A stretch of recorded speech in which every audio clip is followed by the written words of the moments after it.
मौलिक अधिकार के बारे में तो आप सभी ने सुना ही होगा, जिसको हम इंग्लिश में कहते हैं फंडामेंटल राइट्स। तो फंडामेंटल राइट जो हमारे देश के नागरिकों को मिले हुए हैं, उसमें यह है कि मूल अधिकार है हमारे। मूल अधिकार का मतलब है भारत के देश के हर एक नागरिक को यह अधिकार है कि अपने कौन कौन सी चीजें उनके हक में है। और कानूनन अधिकार एक होते हैं जो कानून के मुताबिक चलते हैं। तो हम बात करेंगे आज इस वीडियो में मौलिक अधिकार की। और मौलिक अधिकार आपको पता है, और जिसे बोलते हैं एक और चीज होती है आपकी पार्ट। पार्ट का मतलब होता है भाग। संविधान में जो है जैसे चैप्टर होते हैं, आप जब कोई भी किताब पढ़ते हैं तो उसमें चैप्टर्स होते हैं, ऐसे ही जब आप संविधान पढ़ेंगे तो उसमें भाग हैं। भाई भाग कितने हैं हमारे? 22 भाग हैं, जिसे हम इंग्लिश में पार्ट बोलते हैं। और तीसरे भाग में हमारा जो है फंडामेंटल राइट है। और जो फंडामेंटल राइट हमारा वो किस देश से लिया है हमने, वो आपको पता होना चाहिए, यूनाइटेड स्टेट ऑफ अमेरिका, यानी कि अमेरिका देश से हमारा लिया हुआ है। अब बात करते हैं, इसको मैग्ना कार्टा भी कहा जाता है कि किस भाग को हमारा जो है मैग्ना कार्टा कहा जाता है। तो भाग 3 को हमारा मैग्ना कार्टा कहा जाता है, जिसे हम फंडामेंटल राइट भी बोलते हैं। हमारे देश के नागरिकों को, हमारे देश के बच्चों को जो संविधान पढ़ते हैं या फिर जो किसी भी कंपटीशन की तैयारी कर रहे हैं, उनको संविधान में हमारे अधिकार जानने का पूर्ण अधिकार है।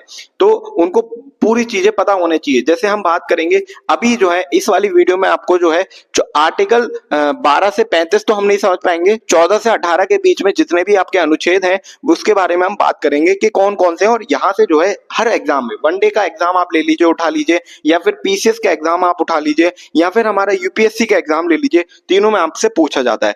फिर बात करते हैं हम लोग मूल अधिकार जो है आपका, मूल अधिकार को कौन रोक लगा सकता है, यानी कि इस पे जो है कौन जो है निलंबित कर सकता है। रोक का संविधान में एक शब्द है निलंबित। तो राष्ट्रपति यानी कि प्रेसिडेंट जो है वो रोक लगा सकता है। अगर हम बात करेंगे कि प्रतिबंध कौन कर सकता है, तो मूल अधिकार को प्रतिबंध जो है संसद कर सकती है। ये एक एक नंबर में आपको देखने के लिए मिल सकते हैं क्वेश्चन।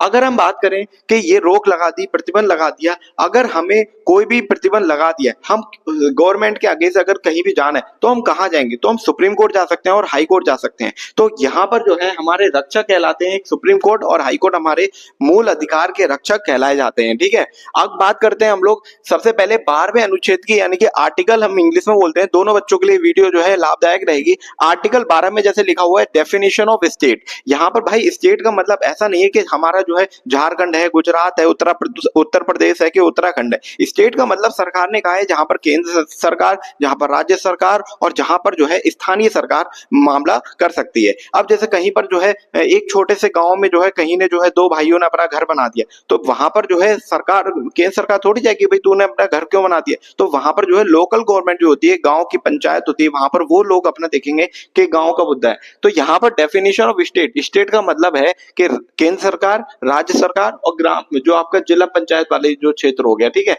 जैसे यहाँ पर जो है एक चीज है कि यहाँ पर थोड़ा सा जो है 12 अनुच्छेद के तहत राज्य में जनता के प्रति कोई भी दबाव हमारा बना सकती है।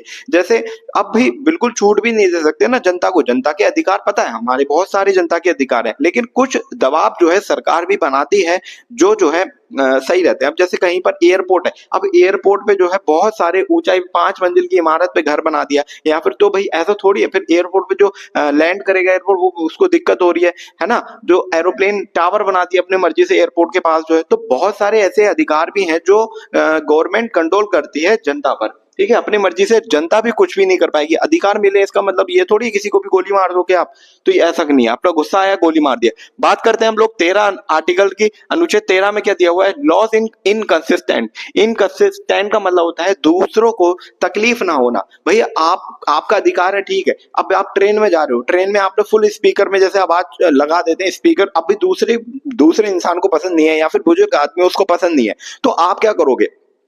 तो वो थोड़ी आपका अधिकार है, चलो आप अपने उससे देख सुन रहे हो गाना फुल आवाज में, दूसरे को तो तकलीफ हो रही है ना। तो अनुच्छेद 13 ये कहता है कि आपका जो है कोई भी आप काम करिए लेकिन उससे दूसरे को तकलीफ नहीं होनी चाहिए। बहुत सारे ऐसे मुद्दे हो जाएंगे, आप भाई किसी के यहाँ जो है तेज आवाज में चिल्ला रहे हो, है ना, जिससे दूसरे को तकलीफ हो रही है। कोई ऐसा क्षेत्र है कहीं कोई खत्म हो गया तो वहां पर भाई हंसने लग जा रहे हो, तो दूसरे को तकलीफ है, आप वहां पे ये थोड़ी हो गई हमारा अधिकार है हम हंस सकते हैं, 2 चांटे मारेंगे वो सीधा कर देंगे तुम्हें।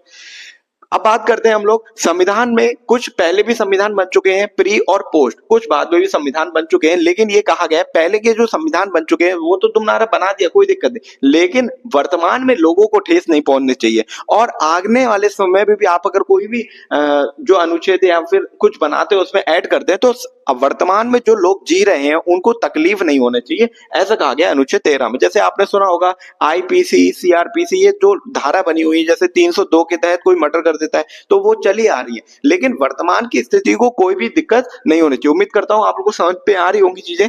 अब बात करते हैं हम लोग पर्सनल लॉ। जैसे आपने देखा होगा पर्सनल लॉ के तहत 3 तलाक के कानून था सायरा बानो के द्वारा, जो सुप्रीम कोर्ट में केस करा गया था, तो उसमें जो है तलाक बिद्दत जो समाप्त कर दिया गया। तलाक भी 3 तरह के होते हैं, तलाक हसन, तलाक आहसन और तलाक बिद्दत। तो 3 तलाक में से सिर्फ तलाक बिद्दत समाप्त किया गया है। तो जो पूर्व कानून थे आपके उसको समाप्त किया जा सकता है, लेकिन वर्तमान में लोगों को ठेस नहीं पहुंचनी चाहिए। आपको पता होगा सती प्रथा थी, कि सती प्रथा खत्म नहीं करी भारत में, बिल्कुल करी। एक आपका जो है साउथ के रीजन में जो है स्तन कर लिया जाता था, कि जिसके जो है छोटे स्तन है उसको कम कर देंगे, जो उसको बड़े स्तन है उसको ज्यादा कर देना पड़ेगा, महिलाओं के लिए था। तो एक महिला ने क्या करा, अपने स्तन काट के ही जो है उनको आवाज बंद करा, तब जाके वहां पर बंद हुए। तो पिछले के भी कई सारे ऐसे कानून थे, सभी धर्मों में मैं बात कर रहा हूँ, हिंदू धर्म में भी, मुस्लिम धर्म में भी, तो वो जो है अगर वर्तमान में ठेस पहुंचा रहे हैं तो उसको बदलना जरूरी है। तभी तो किसी शायर ने एक संविधान की एक लाइन कही है कि तुम्हारी तकलीफों का हर एक मुकम्मल जवाब हूं, कभी वक्त मिले तो मुझे पढ़ना, मैं भारत का संविधान हूं। आगे हम लोग बात करते हैं आर्टिकल 14 की, अनुच्छेद 14 की, इक्वलिटी बिफोर लॉ, यानी कि कानून के समक्ष समानता।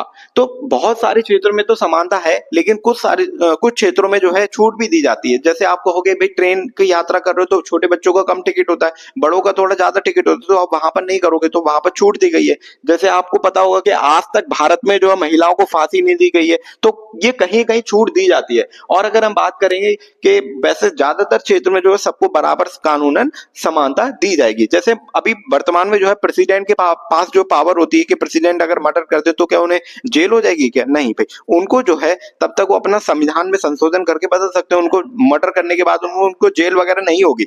तो उसमें क्या है कि ये भी कहा गया है कि अगर जैसे ही इनका पद समाप्त होता है, चाहे वो राष्ट्रपति हो चाहे वो राज्यपाल हो, जैसे ही इनका पद समाप्त होता है उसके बाद इनके पट्टे चलाए जाएंगे, तो उसके बाद उनको सजा मिल सकती है।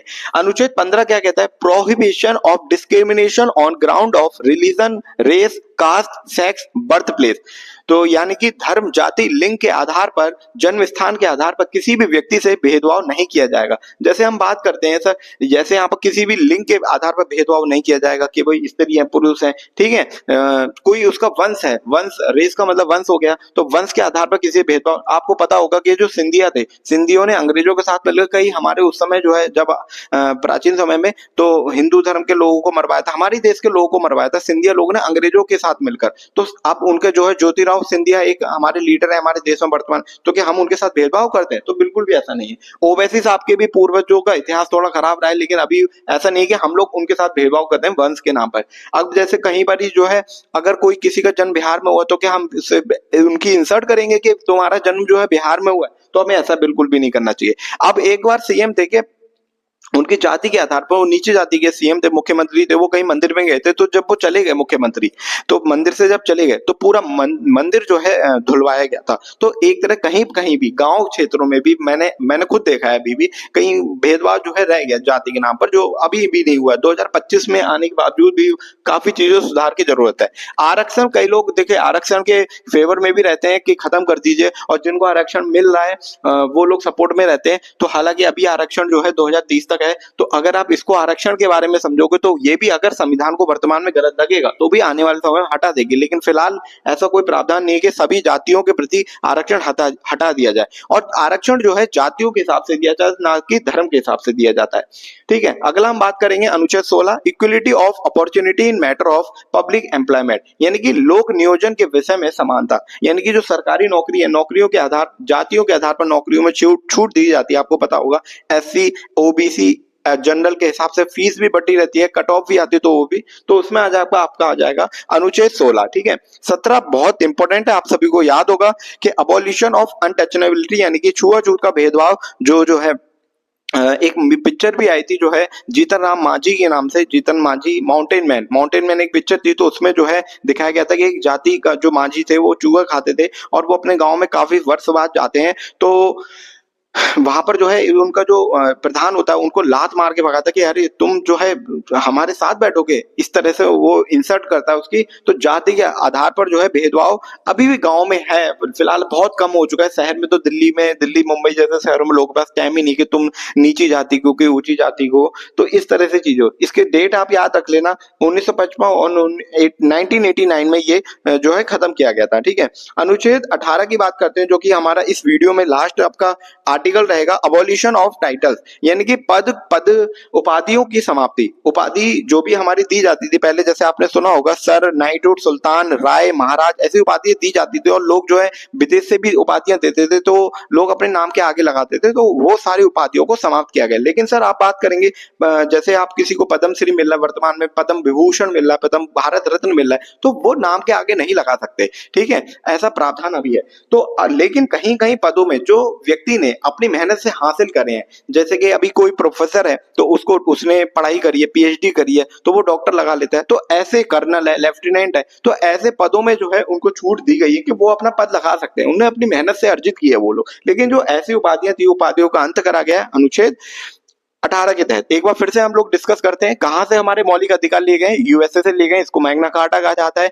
इस पर रोक कौन लगा सकता है, राष्ट्रपति। इस पर प्रतिबंध कौन लगा सकता है, प्रधानमंत्री। इस पे रक्षक कौन है, इसके सुप्रीम कोर्ट और हाई कोर्ट इसके रक्षक है।